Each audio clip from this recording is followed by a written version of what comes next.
नमस्कार साथियों, स्वागत है आपका अपने यूट्यूब चैनल भाषा निकेतन में। साथियों, हम बात करेंगे वस्तुनिष्ठ हिंदी। डॉक्टर पुनीत राय की ये पुस्तक है हमारी, और इससे हम साथियों पढ़ रहे हैं काव्यशास्त्र। और हमारा भारतीय काव्यशास्त्र से साथियों ये है आपका पाँचवा वीडियो है, और भारतीय काव्यशास्त्र को आज हम संपूर्ण रूप से पढ़ लेंगे पुनीत राय जी की पुस्तक से। तो चलिएगा वीडियो शुरू करेंगे, और वीडियो शुरू करने से पहले चाहेंगे कि चैनल पर नए हैं तो प्लीज़ चैनल को ज़रूर सब्सक्राइब कर लें। तो चलिएगा देखते हैं। देखिए साथियों, आज हम यहाँ पढ़ेंगे लक्षणा के भेद। ठीक है, लक्षणा को पढ़ेंगे, और लक्षणा के भेद में आगे हम लोग देखते हैं। तो साथियों देखिए, इसमें लक्षणा में आपका एक रूढ़ी लक्षणा और प्रयोजनवती लक्षणा, और प्रयोजनवती में गौणी हो जाती है और शुद्धा, और ये गौणी में आपका सारोपा और साध्य बसाना। ठीक है, और इस तरीके से ये शुद्धा में आपका उपादानम लक्षणा और लक्षणा। ठीक है, इस तरीके से ये हो जाते हैं। और उपादानम लक्षणा में सारूपा और साध्य बसाना है, और इसी तरीके से लक्षणा में सारूपा और साध्य बसाना है। तो सारूपा और साध्य बसाना इन सभी के भेद हैं। तो चलिए देखते हैं।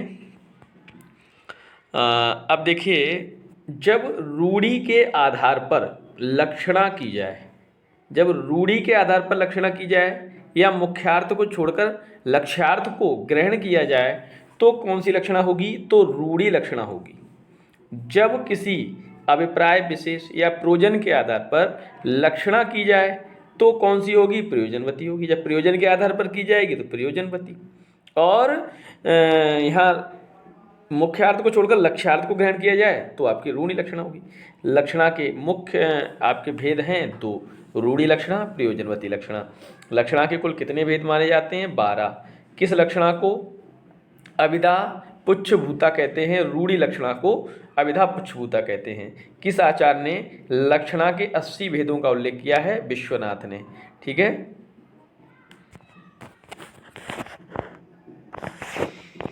देखिए, अभिधा तथा लक्षणा शक्तियाँ जब अपना अर्थ बोध कराकर शांत हो जाएं, तब जिस शक्ति के द्वारा व्यंग्यार्थ का ज्ञान होता है उसे व्यंजना कहते हैं। जब अभिधा तथा लक्षणा शक्तियाँ जो हैं अपने अर्थ का बोध कराकर शांत हो जाएं, तो जिस शक्ति के द्वारा व्यंग्यार्थ का ज्ञान हो उसे व्यंजना कहते हैं। व्यंजना के प्रमुख 2 भेद हैं, शाब्दी और आर्थी। अभिधा उत्तम काव्य है, मध्य लक्षणा हीन और अधम व्यंजना रस बिरस उलटी कहत। नवीन पंक्तियां किसकी हैं? देव जी की हैं। देव जी की ये पंक्तियां हैं। संस्कृत काव्यशास्त्र में शब्द शक्तियों का सर्वप्रथम एकत्र व्यवस्थित विशद तथा संग्रहात्मक निरूपण किस आचार्य ने किया है? मम्मट ने। भारतीय काव्यशास्त्रीय परंपरा का सूत्रपात ईसा पूर्व 2वीं शताब्दी में किस ग्रंथ से है? बताइएगा। भरतकृत नाट्यशास्त्र से। कीरत भणिति भूति भली सोई और सुरिसर सम सब कह हित होई। काव्य प्रयोजन के संदर्भ में कही गई इस उक्ति में रचनाकार किसकी है? ये किस रचनाकार की है? तुलसीदास जी की है। चलिए देखें। गिरा अर्थ जल बीच सम कहियत भिन्न न भिन्न, और किस कवि की पंक्ति है? तुलसीदास की। काव्यशास्त्र के संप्रदायों में परंपरा से कौन सा संप्रदाय सबसे प्राचीन है? रस संप्रदाय। छंदो मंजरी ग्रंथ के प्रणेता कौन है? गंगादास। छंदो मंजरी किसकी है? गंगादास की रचना है। किस काव्य को चित्र काव्य कहा जाता है या कहा गया है? अधम काव्य को। जब तक किसी भाव का कोई विषय इस रूप में नहीं लाया जाता है कि सामान्य सबके उसी भाव का आलम्बन हो सके, तब तक उसमें रसादि बोधन की शक्ति पूर्णता नहीं आ सकती। यह कथन किस आलोचक का है? रामचंद्र शुक्ल का। बंध के आधार पर काव्य के कितने भेद हैं? आपके 2 भेद हैं, प्रबंध और मुक्तक। पूर्वापर संबंध निरपेक्ष काव्य रचना को कहते हैं मुक्तक। पूर्वावर संबंध निर्भर सापेक्ष रचना को कहते हैं प्रबंध। साहित्य शब्द किस सदी में प्रचलित हुआ है? 7वीं 8वीं सदी में। 7वीं और 8वीं सदी में। संस्कृत में साहित्य के लिए किस शब्द का प्रयोग हुआ है? बागम्य। रस का विरोध किस आचार्य ने किया है? भामा ने रस का विरोध किया है। भारतीय काव्यशास्त्र में काव्य हेतु कितने माने हैं? काव्य हेतु 3 है, प्रतिभा, व्युत्पत्ति और अभ्यास। धर्म्यम यशस्य मायुष्यम हित बुद्धि विवर्धन लोकोपदेश जननम नाट्यम मेतद भविष्यति कहकर किस आचार्य ने धर्म, यश और आयु का साधक, हितकारक, बुद्धि का वर्धक तथा लोकोपदेश को नाटक काव्य का प्रयोजन माना है? तो भरत मुनि ने। किसने साथियों? भरत मुनि ने। अब देखिए, धर्मार्थ काम मोक्षेषु वैक्षव्यम कलासु च करोति कीर्ति प्रीति च साधु काव्य निबंधन। काव्य प्रयोजन के संदर्भ में ये पंक्ति किसकी है? तो साथियों भामा की है। गौड़ी पांचाल एवं त्रैदर्भी इन तीनों रीतियों के, गौड़ी, पांचाली और त्रैदर्भी इन तीनों रीतियों के अतिरिक्त मागधी, मैथिली नामक रीतियों का उल्लेख किसने किया है? राजशेखर ने। किस रीति का दूसरा नाम ग्राम्य है? पांचाली का। तात्पर्य क्या है? अभिधा, लक्षणा और व्यंजना की तरह चौथे प्रकार की नई शब्द शक्ति है आपकी तात्पर्य। भामा अभाववादी कहलाते हैं क्योंकि उन्होंने काव्य में ध्वनि की सत्ता स्वीकार नहीं की। कविता को किसने मनुष्य के व्यक्तित्व का प्रकाशन कहा है? रविन्द्रनाथ टैगोर। किस तत्व को लोकोत्तर चमत्कार प्राण कहा है? रस को। प्रतिभा मात्र को ही काव्य का हेतु सर्वप्रथम किसने माना है? हेमचंद्र ने। प्रबंध काव्य को भाविक अलंकार नाम किसने दिया है? दंडी ने। वाग्वैदग्ध्य प्रधाने अपि रस एवात्र जीवितम का सूत्र किसका है? अग्नि पुराणकार का। गुणीभूत व्यंग के कितने भेद हैं? 8। वाच्यता असह का अन्य नाम है रस ध्वनि। भरत ने हास रस कितने भेद माने हैं? 6। असंलक्ष्य क्रम व्यंग ध्वनि कहकर रस को ध्वनि का भेद किस आचार्य ने माना है? आनंदवर्धन। कुंतक ने वक्रोक्ति के भेद व उपभेद माने हैं 6 भेद और 41 उपभेद। हेतुर्न तु हेतवः किसने कहा है? मम्मट ने। रमणीय अनुभूति, उक्ति, वैचित्र और छंद इन तीनों का समंजित रूप कविता है। कथन किसका है? नगेंद्र का। किस आचार्य ने शब्दालंकारों को अधम काव्य, अर्थालंकारों को मध्यम काव्य तथा गुणीभूत व्यंग और ध्वनि क्रमशः उत्तम और उत्तमोत्तम कहा? जगन्नाथ ने। जनश्रुति के आधार पर किस आचार्य को रस के प्रवर्तक होने का श्रेय दिया जाता है? तो नंदिकेश्वर। भरत ने नाट्यशास्त्र में भावों की संख्या 49 गिनाई है। 8 स्थायी भाव, 33 व्यभिचारी भाव और 8 सात्विक भाव। भरत मुनि द्वारा श्रृंगार रस के भेद अवस्थानुसार संयोग वियोग है और अभिनय की दृष्टि से वचनात्मक, वेशात्मक और क्रियात्मक। पुरुषार्थ की दृष्टि से धर्म श्रृंगार, अर्थ श्रृंगार और काम श्रृंगार। अवस्थानुसार संयोग और वियोग है। धनंजय ने श्रृंगार के 3 भेद किए, अयोग, विप्रयोग और संभोग। भरत ने करुण रस के 3 भेद किए, धर्मोपदातज, अर्थापचयोद्भव, शोककृत। भरत द्वारा भयानक रस के भेद हैं 3, व्याजन्य, कृत्रिम या अपराधजन्य और वित्रासितक। ये आपके 3 भेद हो गए। भरत द्वारा बीभत्स रस के भेद 2 हैं, शुद्ध या क्षोभक्ष, अशुद्ध या उद्वेगी। भरत द्वारा अद्भुत रस के भेद हैं 2, दिव्य और आनंदज। भरत द्वारा रौद्र रस के भेद हैं 3, आंगिक, वेशात्मक और वचनात्मक। काव्यम गृहालंकारात सूत्र किसका है? वामन का। सौरंदम अलंकार, सौरंदम लिखा है इसमें। कथन किसका है? वामन। काव्य शोभाया कर्तारो गुणा तदतिश यह तेवह अलंकारा। कथन किसका है? वामन का। रस के संबंध में भरत पूर्व 2 परंपराएं पाई जाती हैं। एक है द्रुहिण अर्थात ब्रह्मा की और दूसरी है वासुकी की। द्रुहिण 8 रस मानते थे एवं वासुकी नमा शांत रस भी मानते थे। अलंकार संप्रदाय के संस्थापक आचार्य भामा ने अलंकारों का प्राण तत्व किसे माना है? वक्रोक्ति को। अलंकारों का वैज्ञानिक वर्गीकरण सर्वप्रथम किस आचार्य ने किया है? रुद्रट ने। भरत मुनि ने नाट्यशास्त्र में श्रृंगार रस का वर्णन श्याम तथा उसका वेश श्याम तथा उसका वेश उज्ज्वल बताया है। आचार्य भामा ने काव्य हित किसे माना है? प्रतिभा को। काव्यम तु जायते जातु कस्यचित् प्रतिभावतः। काव्य हेतु के संदर्भ में युक्ति किसकी है? भामा की। एत एव विपर्यस्ता गुणः काव्येषु कीर्तितः। दोष का विपर्य काव्य में गुण माना जाता है, कथन किसका है? भरत का। गुण के प्रतिष्ठापक आचार्य हैं वामन। काव्य शोभाया कर्ता से धर्मागुणः, कथन किसका है? वामन का। गुण संप्रदाय को किस संप्रदाय के अंतर्गत माना जाता है? रीति संप्रदाय। काव्य शोभाया कर्तारो धर्मागुणः तदतिशय हेत वस्त्वलंकार। काव्य की शोभा करने वाले धर्म गुण हैं और उसको अधिक उत्कर्ष देने वाले अलंकार, कथन किसका है? वामन का। किस आचार्य ने रामायण में करुण रस एवं महाभारत में शांत रस का प्राधान्य माना है? आनंदवर्धन ने।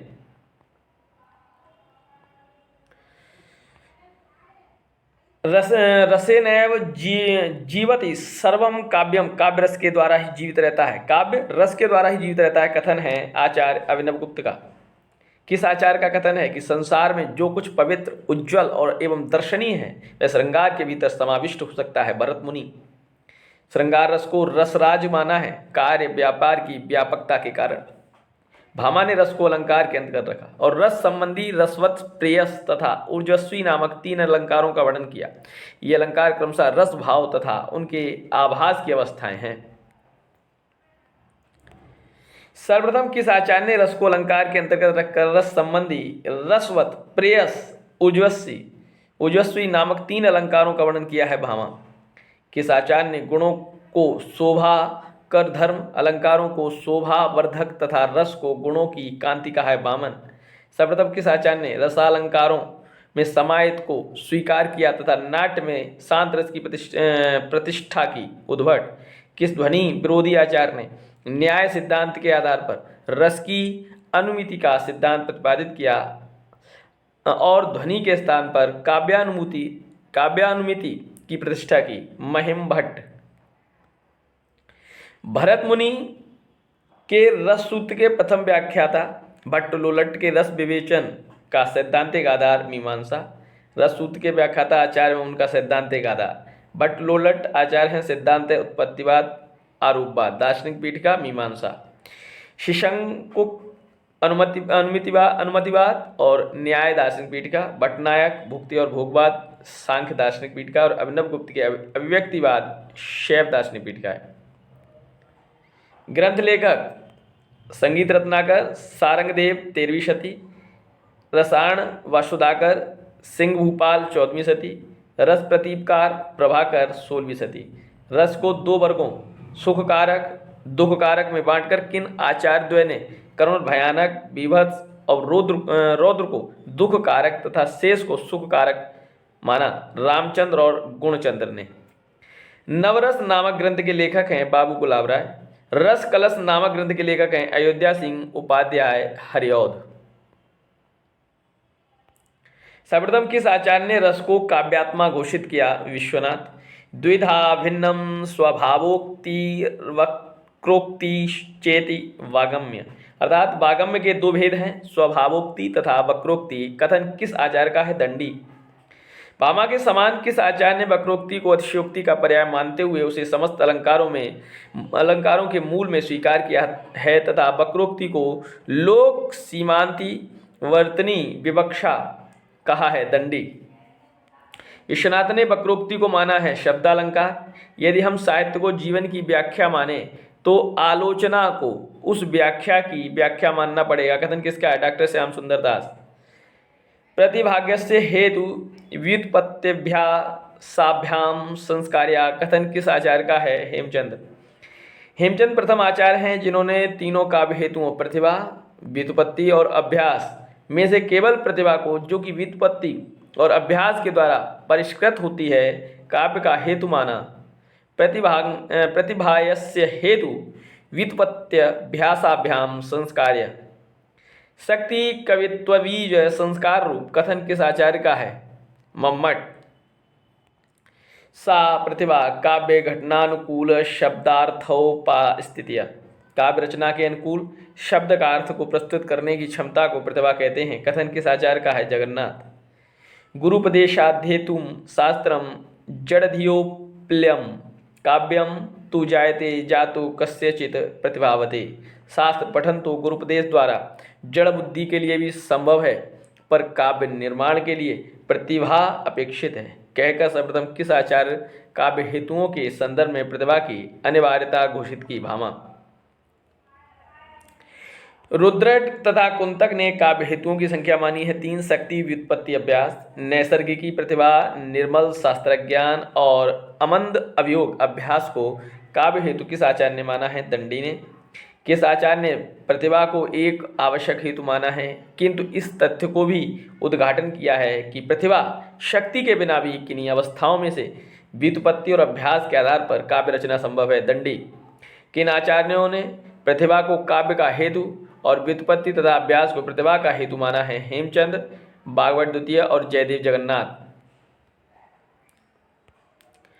किस आचार्य ने प्रतिभा अथवा शक्ति को काव्य का अनिवार्य हेतु और व्युत्पत्ति अथवा निपुणता तथा अभ्यास को काव्य का काम्य हेतु माना है? आनंद वर्धन।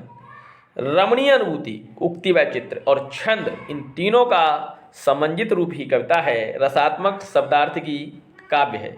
वाणी के माध्यम से सौंदर्य के व्यक्ति का नाम काव्य है। सरस शब्दार्थ का नाम काव्य है। कथन किस आलोचक का है? तो साथियों डॉक्टर नगेंद्र। यदि कविता में चमत्कार नहीं, कोई विलक्षणता नहीं, तो उसे आनंद की प्राप्ति नहीं हो सकती। कथन किसका है? आचार्य महावीर प्रसाद द्विवेदी। राजशेखर ने रस का प्रतिष्ठाता किसे माना है? नंदिकेश्वर को। केशव मिश्र 16वीं सदी ने रस सिद्धांत का आदि प्रवर्तक किसे माना है? शौद्योदनी को। भरत मुनि के नाट्यशास्त्र के 2 संस्करण उपलब्ध हैं। काव्य माला बंबई निर्णय सागर का संस्करण आपका 92, काशी संस्कृत सीरीज काशी चौखंबा का संस्करण, इनमें से क्रमशः 36 और 37 अध्याय। भरत मुनि ने कितने रस, कितने गुण, कितने दोष तथा कितने अलंकारों का उल्लेख किया?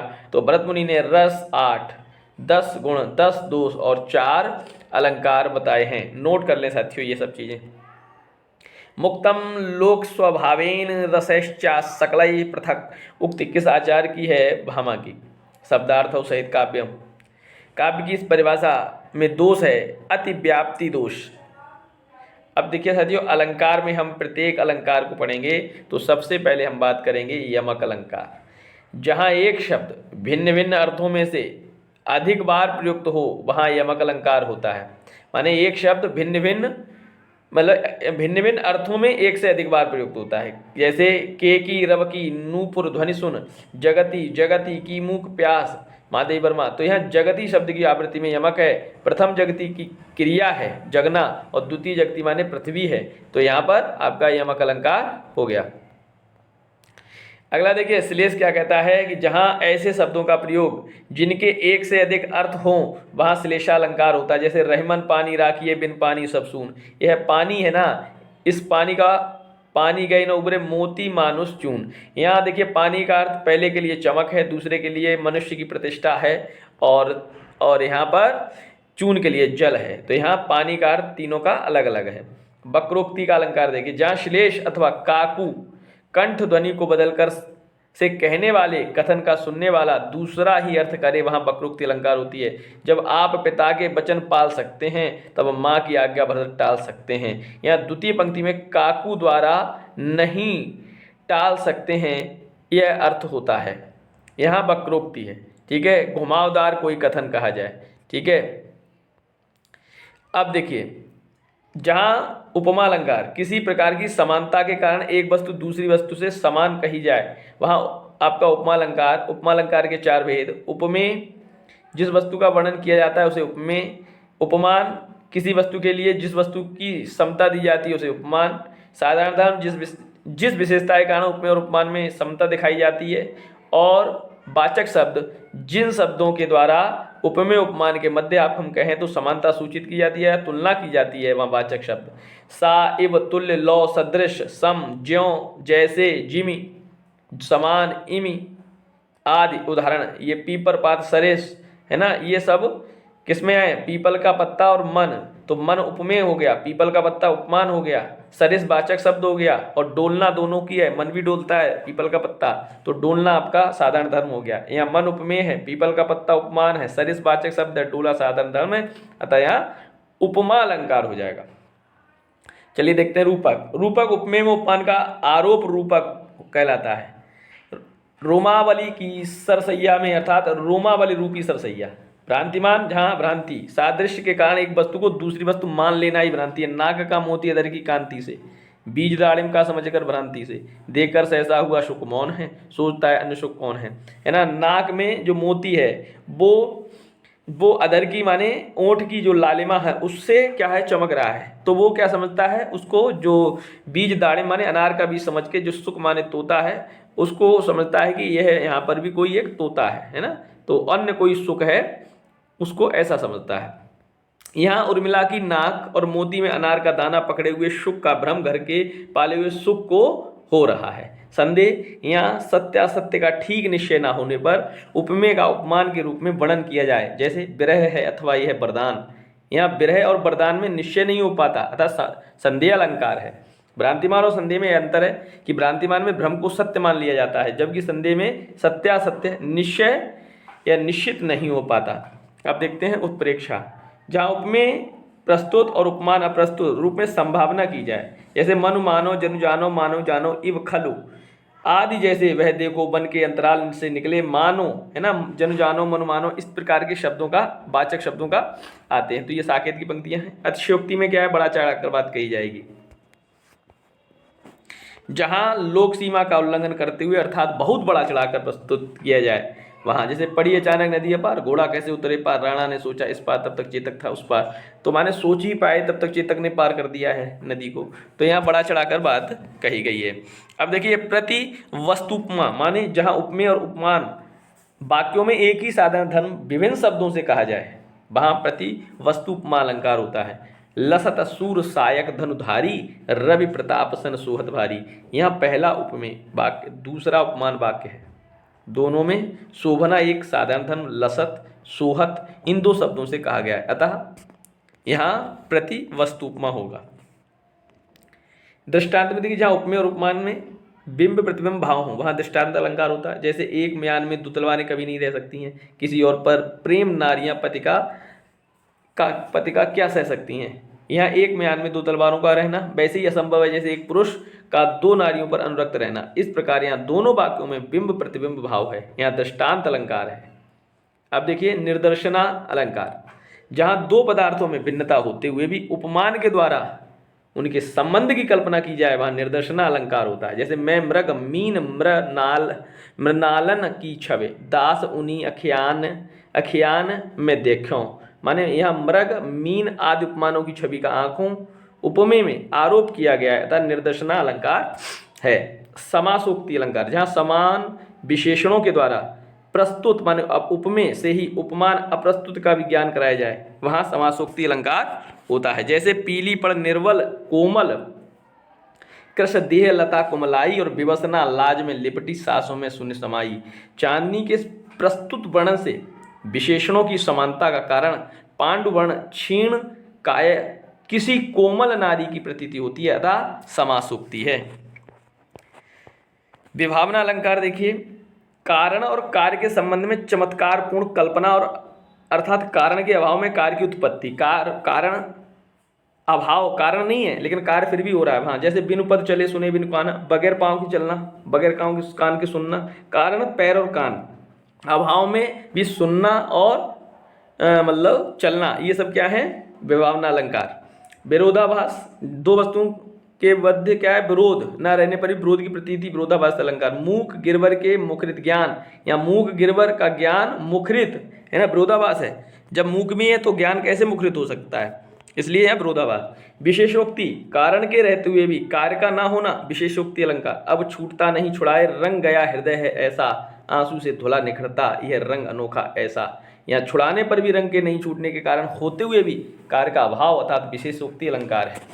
अब असंगति अलंकार देखिए, असंगति, कारण कहीं अन्यत्र कार्य कहीं अन्यत्र हो तो असंगति है। मेरे जीवन की उलझन बिखरी थी उनकी अलकें, पीली मद मदिरा किसने थी बंद हमारी पलकें। यहाँ उलझन में पड़ा है, कोई और अलकें बिखरी हैं, किसी दूसरे की मदिरा पी किसने और सुरूर चढ़ा किसी और पर, अंत असंगति अलंकार है। माने कार्य कहीं हो रहा है और फल कहीं दूसरी जगह लग रहा है, तो वहाँ पे हो जाएगा आपका असंगति। अर्थांतर अन्यास